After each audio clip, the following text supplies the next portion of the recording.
Assalamualaikum warahmatullahi wabarakatuh. Perkenalkan kami dari kelas 11 MIPA 5 SMA Negeri 1 Sumber akan menjelaskan bagaimana dampak dari keberadaan Jepang di Indonesia dalam berbagai aspek bidang, di antaranya yaitu bidang ekonomi, sosial, budaya, dan politik pertahanan.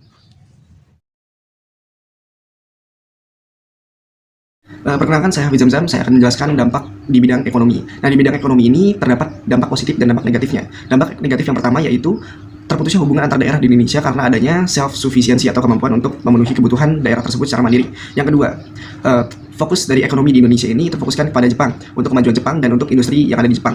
Yang ketiga, Jepang memberlakukan sanksi yang berat terhadap Indonesia. Yang keempat, Jepang memberlakukan sistem ekonomi perang. Yang kelima, Jepang mengeksploitasi sumber daya alam dan sumber daya manusia yang ada di Indonesia untuk memenuhi kebutuhan perang mereka. Yang keenam, Jepang mengambil secara paksa pakaian, makanan, dan kebutuhan dari Indonesia. Yang ketujuh, terjadinya inflasi dan krisis ekonomi. Selanjutnya adalah dampak positif yang ditimbulkan dari adanya Jepang di Indonesia. Yang pertama yaitu adanya koperasi yang dapat memenuhi kebutuhan dari rakyat Indonesia itu sendiri. Yang kedua, rakyat Indonesia ini diperkenalkan dengan sistem tanam dari Jepang. Nah, selanjutnya yaitu dampak yang ditimbulkan dari keberadaan Jepang di Indonesia yang masih ada hingga sekarang. Yang pertama, ada dampak negatifnya terlebih dahulu. Dampak negatifnya yaitu banyaknya gelandangan yang tersebar di Indonesia, seluruh Indonesia. Yang kedua, adanya pasar gelap yang ada di Indonesia. Dampak positifnya yaitu adanya koperasi. Dampak positifnya selanjutnya yaitu adanya sistem tanam yang baru.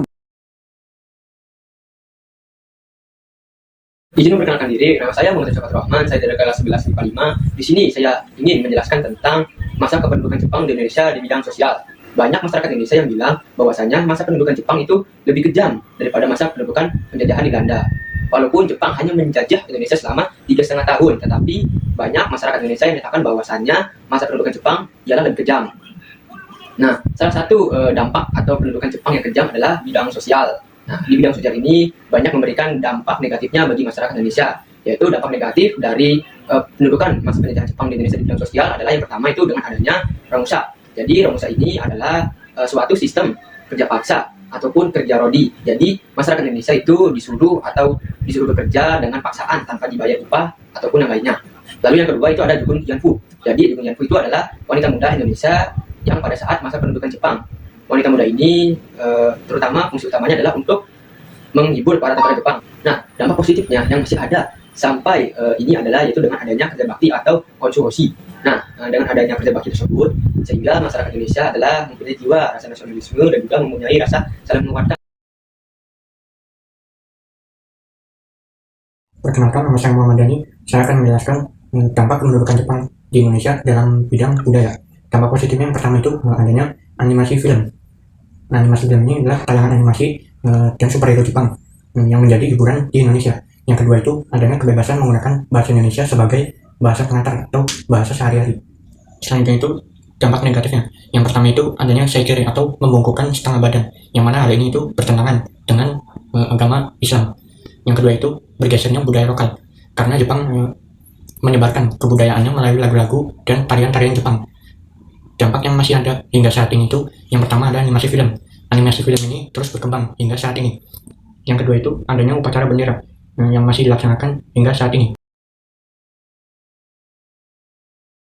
Nama saya Muhammad Pia. Di sini saya akan menjelaskan dampak kependudukan jajahan Jepang di bidang politik maupun militer.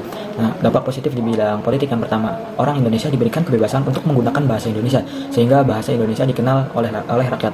Yang kedua, mulai muncul semangat nasionalisme karena pada waktu itu Jepang juga membenci semua yang berbau Belanda. Yang ketiga, dibentuknya BPPKI dan PPKI sebagai bukti janji Jepang ke Indonesia dalam mempersiapkan kemerdekaannya. Lalu ada dampak positif di bidang militer, yaitu memberi pelatihan militer sebagai bekal dalam pembentukan tentara nasional Indonesia. Lalu ada dampak negatif di bidang politik. Yang pertama ada Jepang melarang semua kegiatan berbau politik. Yang kedua, Jepang melarang kegiatan berkumpul. Lalu ada dampak negatif di bidang militer, yaitu eksploitasi besar-besaran yang dilakukan Jepang mengakibatkan penderitaan dan kesengsaraan rakyat Indonesia.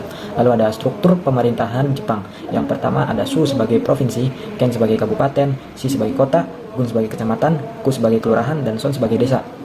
Nah, lalu dampak apa saja yang masih ada hingga sekarang pada saat penjajahan Jepang di bidang politik maupun militer?